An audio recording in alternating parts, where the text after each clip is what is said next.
మీ జీవిత భాగస్వామి మెచ్యూర్డో కాదో తెలుసుకోవడానికి గమనించాల్సిన లక్షణాలు. భార్యాభర్తల బంధం ఎంతో ప్రత్యేకమైంది. ఈ రిలేషన్లో మధ్య ప్రేమ ఉన్నప్పటికీ, మానసిక పరిపక్వత లేకపోతే ఆ బంధం ఎక్కువ కాలం సంతోషంగా ఉండదు. ఒక మెచ్యూర్డ్ భాగస్వామి గొడవల్ని ఎలా ఎదుర్కొంటారు? మీ భాగస్వామి మెచ్యూర్డో కాదో తెలుసుకోవడానికి గమనించాల్సిన విషయాలేంటో ఇప్పుడు చూద్దాం. వైవాహిక జీవితంలో కేవలం వయసు పెరగడమే మెచ్యూరిటీ కాదు. భాగస్వాముల మధ్య మానసిక పరిపక్వత ఉన్నప్పుడే ఆ బంధం కలకాలం నిలబడుతుంది. నేటి కాలంలో చిన్న చిన్న గొడవలే పెద్ద విభేదాలకు దారితీస్తున్న తరుణంలో ఒక భాగస్వామి ప్రవర్తన ఎలా ఉండాలో అవగాహన ఉండటం చాలా ముఖ్యం. వైవాహిక బంధంలో భాగస్వామి లక్షణాలతో వారు ఎంత మెచ్యూర్డ్గా ఉన్నారో ఆ లక్షణాలు ఏంటో తెలుసుకుందాం. గెలుపు కాదు, బంధమే ముఖ్యం. చాలామంది దంపతుల మధ్య వాదనలు జరిగినప్పుడు ఎవరు గెలవాలి అనే అంశంపైనే దృష్టి ఉంటుంది. కానీ పరిపక్వత కలిగిన భాగస్వామి ఎప్పుడూ వాదనలో నెగ్గాలని ప్రయత్నించరు. ఆ వాదన వల్ల బంధం బలహీనపడకుండా ఉండేందుకు ప్రయత్నిస్తారు. అహంకారం కంటే అవగాహనకే ప్రాధాన్యం ఇస్తారు. గొడవలు రావడం సహజం, కానీ వాటిని పరిష్కరించే క్రమంలో ఎదుటివారిని తక్కువ చేసి చూడటం లేదా వారిని మానసికంగా ఇబ్బంది పెట్టడం వంటివి చేయరు. బంధాన్ని రక్షించుకోవడమే ప్రధాన లక్ష్యంగా పెట్టుకుంటారు. కమ్యూనికేషన్ గ్యాప్ రానివ్వరు. చాలా సమస్యలకు ప్రధాన కారణం కమ్యూనికేషన్ గ్యాప్. మెచ్యూర్డ్ వ్యక్తి తన మనసులోని భావాల్ని చాలా స్పష్టంగా తెలియజేస్తారు.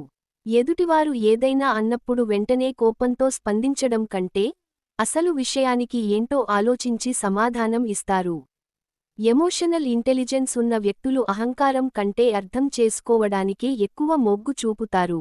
ఏదైనా ఇబ్బంది ఉంటే దానిని దాచుకోకుండా, ముఖం మీదే నేరుగా మాట్లాడటం వల్ల అపోహలు తొలగిపోతాయి. గౌరవం ఇచ్చి పుచ్చుకోవడం. వైవాహిక జీవితంలో భాగస్వామికి గౌరవం ఇవ్వడం ఎంత ముఖ్యమో, ఒక వ్యక్తిగా తనకంటూ కొన్ని హద్దులు పెట్టుకోవడం కూడా అంతే ముఖ్యం. ఎదుటివారిని గౌరవించినంత మాత్రాన తన వ్యక్తిత్వాన్ని వదులుకోవాల్సిన పని లేదు. పరిపక్వత ఉన్న వ్యక్తి తన భాగస్వామి అభిప్రాయాలను గౌరవిస్తూనే తన ఆత్మగౌరవాన్ని కూడా కాపాడుకుంటారు. ఇద్దరి మధ్య ఉండాల్సిన ఆ దూరాన్ని, గౌరవాన్ని సరిగ్గా అర్థం చేసుకొని మెలగడం వల్ల బంధం మరింత బలపడుతుంది. ఇది ఇద్దరి మధ్య ఒక ఆరోగ్యకరమైన వాతావరణాన్ని సృష్టిస్తుంది. మెచ్యూరిటీ లేని వ్యక్తులు చేసే అతిపెద్ద తప్పు. మెచ్యూరిటీ లేని వ్యక్తులు చేసే అతిపెద్ద తప్పు సైలెంట్ ట్రీట్మెంట్. అంటే గొడవ జరిగినప్పుడు రోజుల తరబడి మాట్లాడకుండా ఉండి భాగస్వామిని శిక్షించడం. అలాగే ప్రతి తప్పుకు ఎదుటివారినే నిందించడం చేస్తూ ఉంటారు. కానీ పరిపక్వత ఉన్న భాగస్వామి ఇలాంటి పనులు చేయరు. నిజాయితీగా మాట్లాడతారు. తన వైపు ఏదైనా తప్పు ఉంటే ఆ బాధ్యతను స్వీకరిస్తారు. భాగస్వామికి మానసిక భద్రతను కల్పిస్తారు. సమస్యలను చర్చల ద్వారా పరిష్కరించుకోవడమే తప్ప మానసిక హింసకు తావు ఇవ్వరు.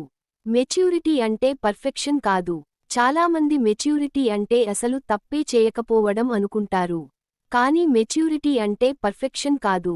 అది కేవలం భావోద్వేగ బాధ్యత తీసుకోవడం, తన గురించి తాను తెలుసుకోవడం.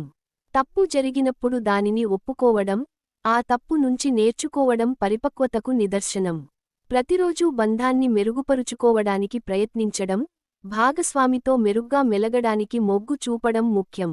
ఇలాంటి లక్షణాలు ఉన్నప్పుడు ఆ సంసారం ఎంతో సుఖమయంగా ఉంటుంది.